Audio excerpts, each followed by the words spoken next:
Abaruumi Essuula 2. Kale munnange gwe asalira abalala omusango ne bw'obeera ani tolina kyakwewolereza. Mu kusalira abalala omusango naawe oba ogwesalidde okukusinga, kubanga bo bye bakola naawe agusala by'okolera ddala. Tumanyi ng'abakola ebyo Katonda abasalira omusango okubasinga nga tasaliriza.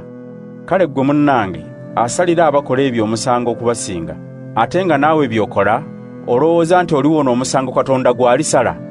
Oba ekisa kya Katonda ekingi n'obukwata mpola n'okugumiikiriza kwe by'ogaya?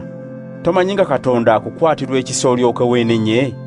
Naye olw'obukakanyavu bw'omutima gwo ogutayagala kwenenya, weeterekedde okusalirwa omusango n'obukambwe ku lunaku Katonda lw'aliragirako obusungu bwe ng'asala omusango awatali kusaliriza. Aliwa abantu bonna empeera ng'asinziira ku bye baakola. Abo abanyiikira okukola ebirungi nga baluubirira okufuna ekitiibwa n'ettendo n'obutafa, alibawa obulamu obutaggwaawo. Naye abo ab'empaka era abatogoberera mazima ne bagoberera ekitali kituufu, Katonda alibasunguwalira n'abakambuwalira. Abantu bonna abakola ebibi balibonyaabonyezebwa ne balumizibwa, ng'Abayudaaya be basooka ne kuddako ab'amawanga amalala. Naye bonna abakola obulungi baliweebwa ekitiibwa n'ettendo n'emirembe, ng'Abayudaaya be basooka ne kuddako ab'amawanga amalala, kubanga Katonda tasosola mu bantu. Bonna aboonoona nga tebamanyi mateeka balizikirizibwa nga tebavunaanibwa mateeka. Ate bonna aboonoona nga bamanyi amateeka balisalirwa omusango okusinziira mu mateeka, kubanga abatuukirivu mu maaso ga Katonda si beebo abawulira obuwuliza amateeka, wabula abo abakola bye galagira.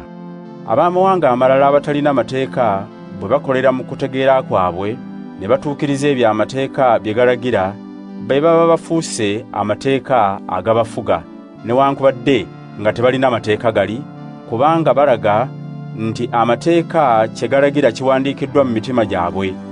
Kino n'eddoboozi ly'omutima gwabwe likikakasa, kubanga ebirowoozo byabwe emirundi egimu bibalumiriza omusango, ate emirundi emirala bibawolereza.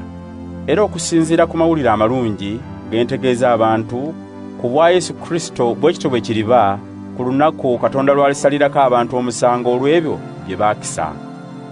Naye ggwe yeeyita Omuyudaaya, weesigama ku mateeka ne weenyumiririza mu Katonda. Omanyi Katonda by'ayagala okole, era wayigirizibwa mu mateeka okulondawo ekisinga obulungi.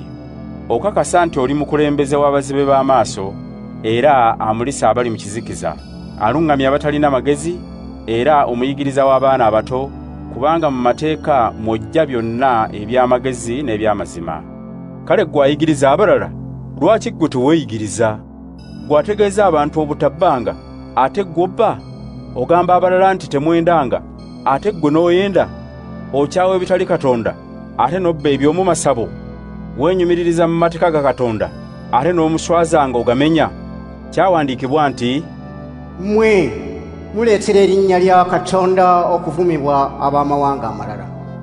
Okukomolebwa kugasa bw'okwata amateeka, naye bw'ojeemera amateeka obanga atali mukomole. Kale atali mukomole bw'akwata ebiragiro ebiri mu mateeka, talibalibwanga eyakomolebwa? Oyo ataakomolebwa mu mubiri kyokka n'atuukiriza ebyo amateeka bye galagira, talikusalira omusango okukusinga ggwe omumenyi w'amateeka, newankubadde ng'olina ebyawandiikibwa mu mateeka era nga wakomolebwa? Omuyudaaya ddala si y'oyo alabikira ku by'okungulu, era okukomolebwa okw'amazima si kwekwo okw'okungulu ku mubiri. Naye Omuyudaaya ddala ye Muyudaaya munda, eyafuna okukomolebwa okw'amazima okutali kwa kungulu ku mubiri wabula okw'omu mutima. Omuntu ng'oyo tatendebwa bantu wabula Katonda.